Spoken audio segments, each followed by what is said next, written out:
Hallelujah hallelujah. आपण प्रार्थना करूया. हे परमेश्वर द्यावे बाबा, सुंदर दिवसामध्ये तुमच्या आभार मानतो परमेश्वर. आशीर्वादित परमेश्वर, तुमच्या वचनाचा आम्हाला प्रत्येकाला सहाय्य कर. ही प्रार्थना आम्ही आमच्या प्रभू येशूच्या नावाने करतो. Hallelujah hallelujah. लूक मध्ये ना आपण 10 अध्याय 25 पासून त्याला वचन घेऊ. लूक 10 अध्याय 25 पासून. कोणी शास्त्री उभा राहिला आणि त्याची परीक्षा पाहण्याकरिता म्हणाला, गुरुजी, काय केल्याने मला सार्वकालिक जीवन हे वचन मिळेल? हालेलुया.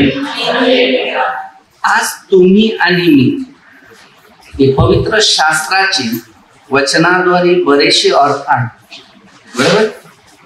आणि हे अर्थ आपल्या सगळ्यांना समजलं पाहिजे.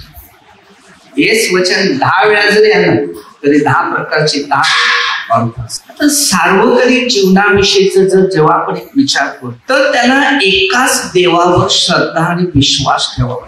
ज्याला सार्वकालिक जीवन पाहिजे असेल, आणि योहान 17:3 मध्ये वचन येतं, सार्वकालिक जीवन हेच आहे की जो एकच जो देव त्याला तुम्ही ओळखा. आता तुम्ही विचार करा, कारण जर सार्वकालिक जीवन जर मिळवायचं असेल तर ती व्यक्ती देवाच्या शिक्षणाप्रमाणे चालत असेल तेव्हाच त्याला सार्वकालिक जीवन मिळू शकते. बरेचसे लोक आहेत जीवनात प्रभूमध्ये वाढतात परंतु सार्वकालिक जीवनामध्ये वाढतात. आता तुम्ही विचार करा, जर सार्वकालिक जीवनामध्ये जर आपली वाढ नाही, म्हणजे देवामध्ये वाढ नाही, तर देवाची कृपा आपल्या जीवनात वाढणार नाही. हालेलुया. वचन 26. त्यांनी त्याला म्हटले, नियमशास्त्रात काय लिहिले आहे? त्यांनी त्याला म्हटले, नियमशास्त्रात काय लिहिले? आता नियमशास्त्र मोशेचं, कोणाचं? मोशेचे नियमशास्त्र म्हणजे 10 आज्ञा आणि 5 पुस्तक जुन्या काळात ही मोशेच्या द्वारे दिली, बरोबर. आता नियमशास्त्र बनवलं मोशेने आणि मोशेला परमेश्वराने नियमशास्त्र, तेव्हा तो त्याला सांगतो की नियमशास्त्रात काय सांगितलं. आता हे बायबल म्हणजे नियमशास्त्र आहे, बरोबर. त्याला बोलतात पवित्र शास्त्र. काय म्हणजे माणसाला पवित्र बनणं, त्याच्यात मनुष्य पवित्र बनतो, जगात राहतो तर अपवित्र बनतो. तर त्या अपवित्रतातून बाहेर काढून त्याला पवित्रताचा मार्ग भेटतो, ते पवित्र शास्त्र. म्हणून त्यांनी त्याला मोशेच्या नियमानुसार सांगितलं की तुला नियमशास्त्रात काय लिहिलेलं आहे किंवा काय सांगितले. आता मी तुम्हाला याच्यातूनच सांगतो ना. आता जर मी याच्यातून तुम्हाला सांगितलं नसतं तर हे तुम्ही बघायला लागायची गरज नसते. तुम्ही इकडे बघत नसते बसते की इकडे काहीतरी आहे खरोखर, म्हणजे हे जे आम्हाला सांगतात ते याच्यातलंच सांगतात. तुझ्या वाचनात काय आले आहे? सांगितलं तुझ्या वाचनात काय. आता हे वाचन आहे. आता पवित्र शास्त्र काय? वाचन. काय? आता वाचन म्हणजे योहान 1:1 दिले, 1:14 वचनामध्ये दिले शब्द. आता शब्द काय? शब्द काय? देव आहे. आणि शब्दाची शिकवण माणसाच्या कानात शिकते तेव्हा त्याला समजते, मग त्याच्या डोक्याला लावून ती समाधानाचा मार्ग शिकवते. आता पैसा वाळा आहे, वस्तू वाळा आहे, धन आहे. धन, पैसा, वस्तू, जगाची कोणतेही मोह, त्याला नियमशास्त्र मिळत, त्याला नियम नाही मिळत, त्याला मोह मिळतात. आणि त्या मोहामध्ये तो काय करते, तो आकर्षित होतो आणि धावतो. ते पाहिजे, ते पाहिजे, ते पाहिजे. मी जर इकडे सोनं, चांदी, पैसा, मोती असं सगळं ठेवलं तर इथून जी सुरुवात झाली तर त्या शेवटच्या क्षणापर्यंत पहिली झुमी पडेल. झोपेत बसलेला माणूस तो पण उठेल, पण पहिलं घेईल. हा, काय वाटते तुम्ही? मी अनेक लोकांचे विचार करते की प्रार्थनेला आलेला ना तो काय काम करतो माहितीये का? हल्ली एक ते झोपायचं काम करतो, नसेल ते काही वस्तू पाहिजे ते म्हणजे मोहाच्या गोष्टी मागतो. म्हणजे जीवनामध्ये जे काय हवं आहे मला परफेक्टली काय पाहिजे त्याच्यावर चिंतन करतो. वस्तू देवासमोर नसतात. जो देवाला शोधायला येतो ना तेव्हा वस्तू नसतात.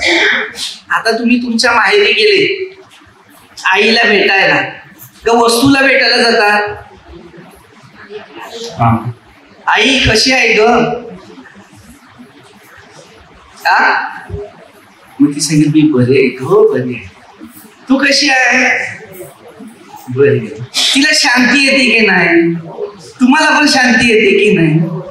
पण जर थोडासा टाइम जर भावाची बायको तिने जर हिच्यावर काही भार ठेवला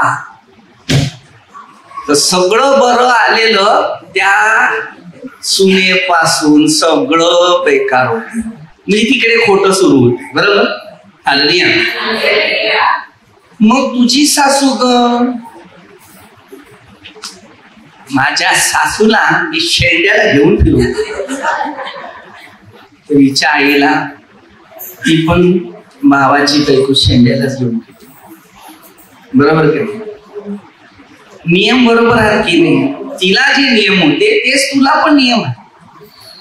त्या नियमशास्त्रामध्ये शेंडे लागत नाही, ते शेंडे चांगले जातात. कारण ते खरंच पहिल्या पत्रामध्ये ना 11:5 वचन झाकण करावं, प्रार्थना करायला झाकण करावं, नम्र बनावं.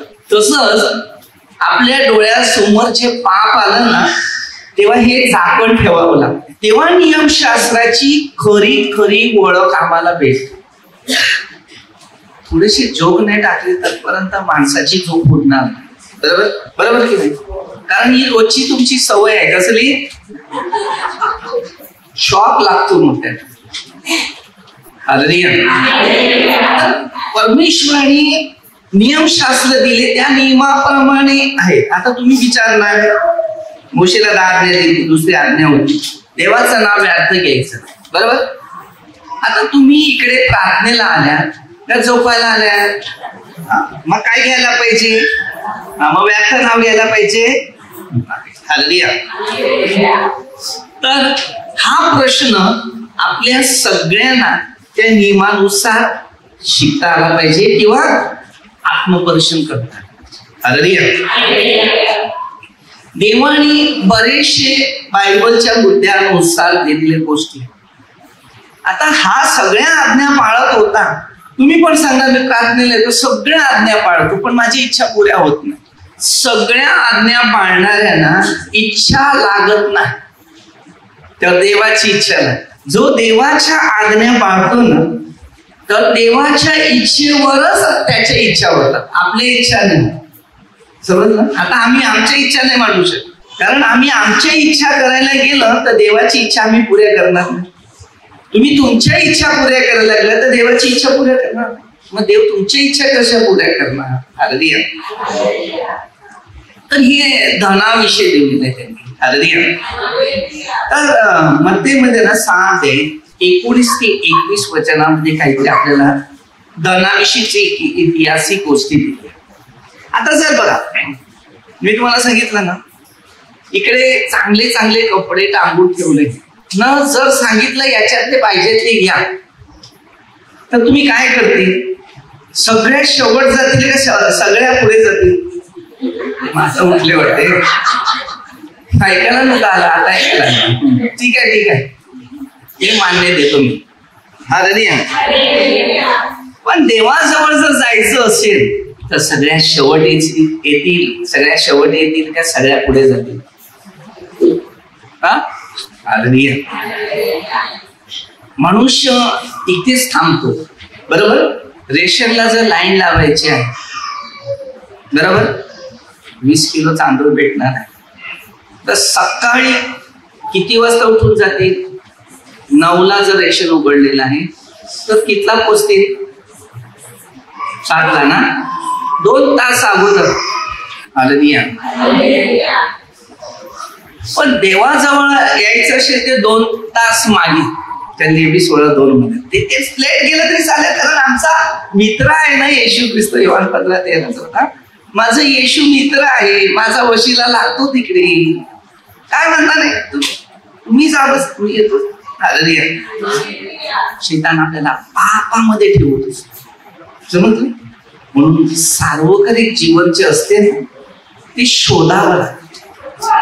आणि जेव्हा मी ते शोधतो तेव्हा मला कळते की येशू आमच्या जोडीला आहे. मग बघा, या शरीराला जतपर्यंत शांती नाही आहे ना, तत्पर्यंत देवाच्या जोडीला आम्ही नाही.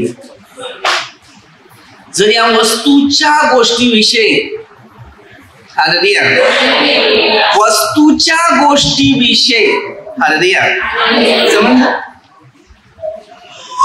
मोहित जर असेल तर शांती कधीच येणार. हालेलुया. प्रत्येकी व्यक्तीला शिकताना आणि शिक्षण घेताना हे पवित्र शास्त्र, कधी कधी मला एक वचन द्यायला किंवा मार्गदर्शन करायला कधी कधी कंटाळा येतो. कारण कशाला? तर तुमचा आत्मा काय मागतो माहिती का? धंदा पाहिजे, नोकरी पाहिजे. अरे उद्याचा भविष्य नाही आहे, तर या वस्तू कशाला घ्यायला जातात? पहिला काय सांगा, देवा तुझं राज्य दे. कारण तुझ्या राज्यात मी खरोखर जीवन जगतो. आणि सैतानाचं राज्य आहे ते सगळं मोहाचं आहे.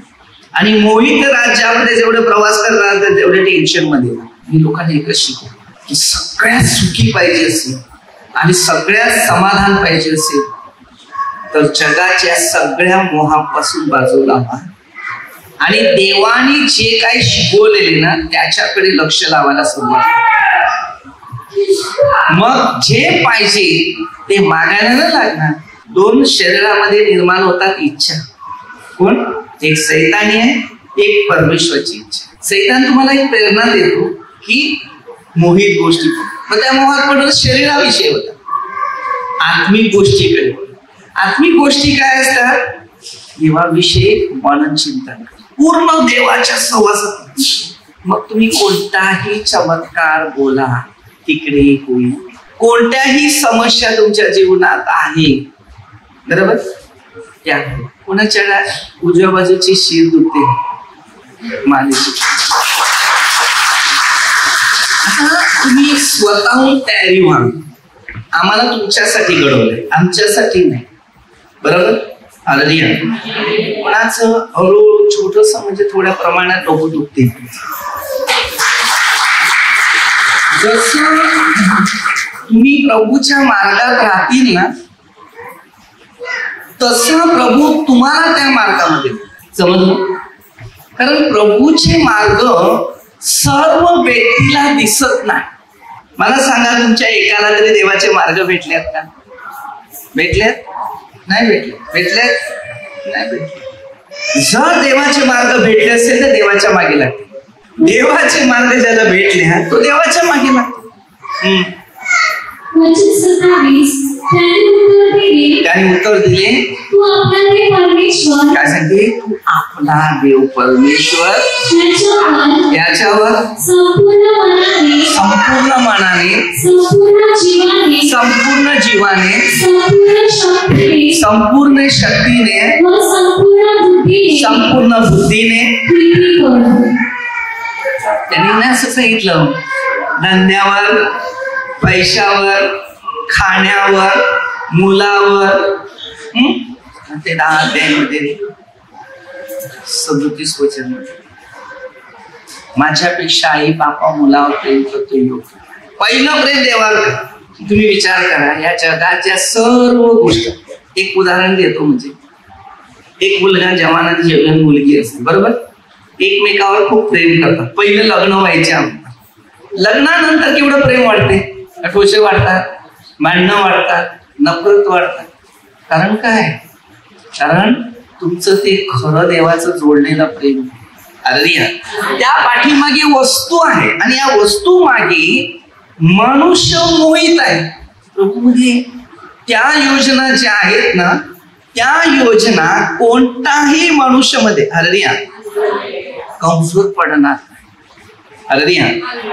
पण आपण प्रभूमध्ये नसेल तर या जगाचे सर्व मोह तुमच्या पाठीमागे लागेल, आकर्षित होत जाईल, भांडण नफरत आणि लीला होत जाईल आणि तिथेच कमजोर पडले जाईल. म्हणून पहिलं देवावर प्रेम कर, कारण त्याच्यानंतरच ज्या गोष्टी तुला देव शिकवेल ते तुला सांग.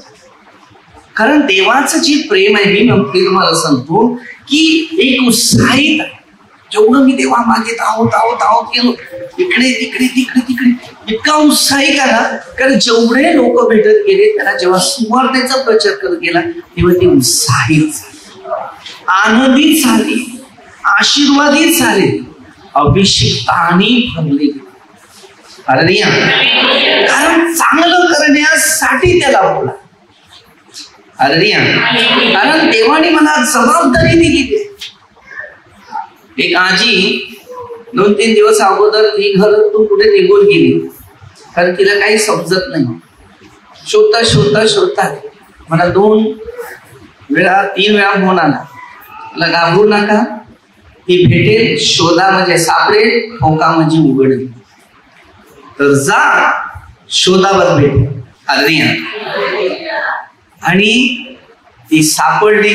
नंतर मला फोन केला की ती सापडली. हालेलुया.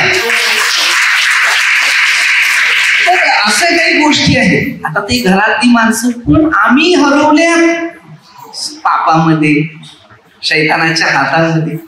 याच्यातून सापडलं पाहिजे.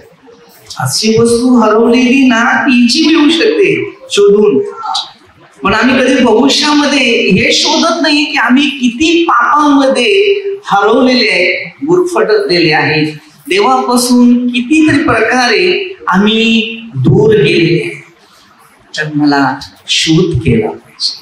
लोक 19:10 मध्ये प्रभू वचन हे सांगते, मनुष्य धन, पैसा, वस्तू, चीज मध्ये पूर्णपणे त्याच्यात गुंततो. कधीच गुंतू नका. तो शैतान तुम्हाला गुंतवतो आणि तो गुंतवल्यानंतर असा गुंतवतो की पुढचं भविष्य सुद्धा तुम्हाला बघायला मिळत नाही. लक्षात ठेवा. कारण मी माझ्या बरोबर असलेले काही लोक होते, मी त्यांना ते सांगत होता की देवाची हाक शेवट आणि पहिली एकदाच येते, परत हाक नाही. आणि बायबलमध्ये जर वाचलं मग ते 4:19-20 वचन मला ही हाक दिलेली होती. मी तुमच्यासारख्या जगात गेलो, मोहाच्या विचारात पडलो की काहीतरी कमाव पैसा, पण घरच्यासाठी कुटुंबासाठी तोच विचार केला. नंतर प्रभूने सांगितल्याप्रमाणे आता माझं काम जा, तुझं काम दिलं मी, आता माझं काम. आता प्रभूने मला जे काम दिले ना, कार्य दिले, आता गरीब गरजवंत लोकांसाठी आणि सुवार्तेसाठी माझं जीवन आहे बस. बाकी कशासाठी नाही. जो भेटेल त्याला देवाच्या गोष्टी सांगा. कारण देवाने काही मुद्द्यावर आपल्याला एवढं सुंदर मार्गदर्शन केलेलं आहे, शिकायला मिळते. किती माणूस टेन्शन मध्ये असू दे, मी तुम्हाला सांगतो, किती आजारी असू दे, मी तुम्हाला सांगतो, हे बायबल वाचा. तो कोणताही माणूस असू, त्याला बरं व्हायचं असेल हे जिवंत शब्दच उपयोगी येते ना. आपल्या मनात जे काय पाप पडलेलं असेल ते खाली करायला मनात ठेवू नको. कोणी तुला काय बोलले असेल क्षमा कर. तुझ्यावर अन्याय झालाय, अत्याचार झालाय, सोडून दे. डोक्यात दुसऱ्याला सांगू नको मला या व्यक्तीने मांडलं काय, व्यक्तीने मारलेलं. बोलू नको, कधीच बोलू नको. बोलशील तर तुझं भविष्य कमजोर होत असेल. क्षमा करू नको. देव बघेल. 17:24 वचन मध्ये युद्ध करणारा परमेश्वर. हे बायबल मध्ये अनेक मुद्दे दिले. आपले विरोध करणाऱ्या व्यक्तीला परमेश्वर त्याला त्याचं उत्तर. तुम्हाला काही बोलायची गरज नाही. म्हणून हे शास्त्र आहे ना, ते पहिलं शिका. कारण शास्त्र मोशेला परमेश्वराने दिलेलं होतं 10 आज्ञाच्या द्वारे, नियमशास्त्र. आणि हे नियमशास्त्र मोशेच्या द्वारेच आपल्याला मिळालं. तेव्हा पहिलं सुरुवात मोशेच्या पासून या शास्त्राला सुरुवात झाली. हालेलुया. आणि तेव्हा हे उत्पत्तीपासून पुस्तक लिहिलेलं आणि 5 पुस्तक मोशेच्या द्वारे. हालेलुया. आणि त्यानंतर येशू ख्रिस्त आला. मग प्रेषित आले, शिष्य आले. आपल्या प्रत्येकाला ना शिकताना ना शिक्षण घेताना आत्मपरीक्षण. जर तुम्ही आत्मपरीक्षणामध्ये जर आहे तर नक्कीच तुम्ही येशूची स्तुती करणार आहे. हालेलुया. मी मुखामध्ये ना हालेलुया बोला नाही बोलला ना तरी परमेश्वर धन्यवाद आहे, तो महान आहे, ते बोलत राहा. नसेल तोंडाने बोलता येत ना तर मनातल्या विचाराने ते बोलता. बघा, मी प्रार्थना करताना जतपर्यंत माझ्या अंगाला शार येत नाही तत्पर्यंत मी प्रार्थना करतो. हालेलुया. जतपर्यंत अंगाला शार येत नाही तत्पर्यंत, नाही तर मग जमलं नाही तो गुडघ्यावर राहील, नाही एक गुडघ्यावर असा राहील, धन्यवाद धन्यवाद धन्यवाद धन्यवाद, पडला तर परत उभा राहायचं असं त्याग करा. हालेलुया. टाचे आहेत ना त्याच्यावर उभे राहा. हालेलुया. हालेलुया. आमच्याकडे एक व्यक्ती होता, तो दारू पित होता. त्याने दारू पिलं, तो काय सांगते मी दारू पित नाही. आता दारू पिलं वास येते समजते, सांगते नाही बघ मी एक पायावर उभा राहिलाय, थोडं असा असा करतो. ते लोक अशी प्रार्थना करतात शैतानाची की कंट्रोल. बघा शैतान त्याला किती कंट्रोलला ठेवतो, मग माझा प्रभू मला का कंट्रोलला ठेवणार नाही. मग जो तो एक पायावर उभा राहायला तयार आहे दारूसाठी, तर मी माझ्या प्रभूच्या राजासाठी काम एका पायावर उभा राहून. लंगडी खेळतात, लंगडी खेळतात. आता परत खेळायला सुरुवात. वचनावर इंटरेस्टली व्हा, त्याला लंगडी खेळायला पाहिजे. हालेलुया. जरा वचनावर उतरा, सामर्थ्यावर उतरा, अनुभव घेता येते तुम्हाला. हालेलुया. प्रयत्न करा ना. प्रार्थना करताना थोडे असं प्रयत्न केलं पाहिजे. गुडघे टेकून असे पाय ठेवून कसे प्रयोग करता येते तसे करा. प्रार्थनेमध्ये करत राहा, कारण देवाला धन्यवाद आहे. देवा तू मला आता उभं करायला शक्ती दिली, धन्यवाद देतो. मला एका पायावर उभे राहायला दिली शक्ती, त्याबद्दल मी तुला धन्यवाद देतो. गुडघ्यावर उभं राहायला धन्यवाद देतो. मी प्रयत्न करतो. मला सगळेच काहीतरी एखाद्या गोष्टी आठवल्या ना इकडचे तिकडेच गुडघे टेकतो, 2 हात वरती. नाही मला जमलं ना तर मनातून गुडघे टेकतो की देवा मी इकडे गुडघे टेकणारा लोकांसमोर नाहीये, तर मी धन्यवाद देतो. मग कसं वाकेल माहितीये का, पटकन असे पाय करेल ना असं राहील, म्हणजे दिसलं नाही पाहिजे कोणाला. हालेलुया. देवाची स्तुती कशी बाहेर उतरून नाही. हालेलुया. मला सुंदर रूम आहे की नाही, घरामध्ये रूम असतो की नाही, आहे का नाही. नसला तरी अख्या घरामध्ये 2 दरवाजे तरी असतील, 2 दरवाजे लावायचे, बसायचं, प्रार्थना करायचं, धन्यवाद द्यायचं. बघताना खिडकीतून स्वर्गात बघायचं वरती. खिडकीत कोण चालला ते बघू नका, तो शैतान. आणि हे तुमच्या बुद्धीला टेन्शन देणार. पण खिडकीतून बघताना वर बघा, राग आला तरी वर बघा, टेन्शन नाही येणार. पण खाली बघणार ना, डोळे एवढे मोठे ना, दात एवढे मोठे, खाऊ का काय करू शकतो. चिडल्या देखील माणसं कशी करतात माहितीये ना, जिबीचे दरवाजे आहेत आमची मुलगी समोर. समाधान. मी लोकांना एकच सांगतो, भांडण होईल अशा लोकांशी बोलू नका, प्रेमाने राहता येईल अशा लोकांशी बोलू. बस तुम्ही सगळे खुशीने आनंदाने राहता. कशाला ते विचार करत बसत द्यायचा. फायदे कोणाचे होतात मला सांगा. तुम्हाला मी मारणार, तुम्हाला मला मारणार, मी तुम्हाला मारणार. पायाला दगडाची ठेच लागली, अंगुठा फुटला, काय करणार. हे दगडा थांब तुला काय करते, हतोडी घेऊन फोडते. काय करतील, हतोडी घेऊन फोडतील नाही ना. हालेलुया. पण हे जर कोणी एक मारला काय करतील. सगळ्यात मारण्यापेक्षा बोलण्याचा राग असतो ना, बापरे, तो कंट्रोल नाही होत. DPC 4:26 दिले, रागावा पण हालेलुया. एक शब्द माणसाने धरून नाही ठेवायचं. धरलेलं शैतानाला पकडतात आणि सोडलेलं परमेश्वराला पकडतात. म्हणून ज्ञान, वरदान, शिक्षण ही. आता माझ्याकडे अनेक प्रकारचे सल्लागार येतात सल्ला घ्यायला, मग मी त्यांना सांगतो हे असं आहे, तसं आहे, तसं. तुला माहिती आहे इकडे बरोबर नाही, तिकडे लक्ष कशाला देतो. हालेलुया. जिथे तुझे फायदे आहेत तिथे बघ ना, जिथे नुकसान आहे तिकडे बघशील तर नुकसानच होईल. हालेलुया. सूर्यावर किती तास तुम्ही बघता? सूर्यावर बघतो कोण रे? कशाला नाही? बघा ना जरा, चष्मा घालून बघा, बघू शकता. काय माणसा तरी मी असा बोलतो का? ते बदक असते ना, बदक ते अशा गळ्याला पकडतात. ते गळ्याला पकडलं का ते असं करते. मला तरी बदकासारखी माणसं दिसतात. अरे काहीतरी बोला, एवढं जेवण कोणतं खाल्लेलं आहे, किती एवढी सुस्ती आलेली आहे. जेवताना 2 घास कमी खा ना 1 ग्लास पाणी पी. त्या माणूस फ्रेश. साहेब पाहिजे. मी आध्यात्मिक भोजन खायला आलेला आहे. आध्यात्मिक भोजन मी शिक्षण घेत आहे आणि ते शिकत आहे. ती माझ्या जीवाला कुठेतरी कामाला आला पाहिजे की नाही? सगळे माझ्या भाऊजी बाहेर देशातून आलेले ना, मोठे भाऊजी, ते शोकेश मध्ये त्यांनी 2 कुत्रे ठेवले. त्या कुत्र्याला एवढी मोठी जीभ होती आणि इकडून मानेपासून ते हल्लं ना त्या कळसाकडे.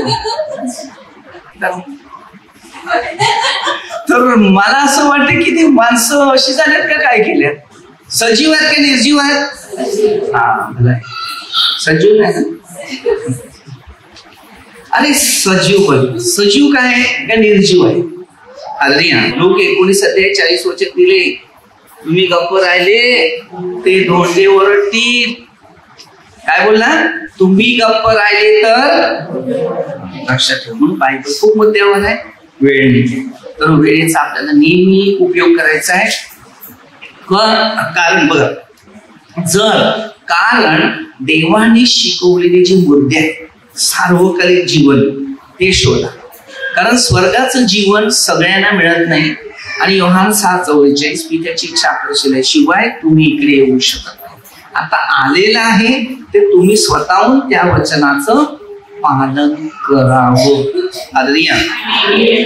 तुम्ही आता जेवणाला जस्ट आला आणि ताबडतोब करून मी येताच प्रवचनाला सुरुवात केली. कारण 2 वाजले. ड्युटी टू ड्युटी आहे. माझं कामच तसं आहे. कधी अशी वेळ नाहीये की जेवल्यावर जरा अर्धा तास आराम असं होतच नाही. ऍडजस्टमेंट होत नाही. कारण मी निर्णयच घेतले की देवासाठी आपलं आहे. त्याचं काम जर मी आज उद्या केलं तर मला उद्या मिळेल. बरोबर की नाही?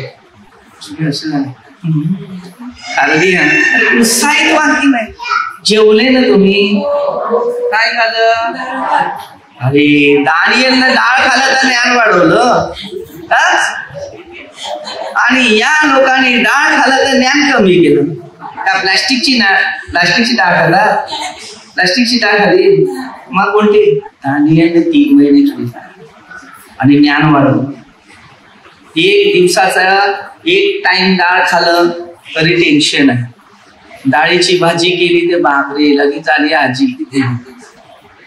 आणि आपण छोटीशी प्रार्थना केली ह्या टाइम. हे पिता परमेश्वराचे लोक दान धर्म करतात, अशा प्रत्येकाचं दान स्वर्गात जाऊ. सर्व लोक मन पावल्या लोकांना प्रभूचं सहाय्य येते. आलेल्या हर एक व्यक्तीला प्रभू आशीर्वाद दे. तुमच्या वचनात तुमच्या मार्गात चालणाऱ्या प्रत्येकाला सहाय्य कर. ही प्रार्थना प्रभू येशूच्या नावाने करतो. हालेलुया.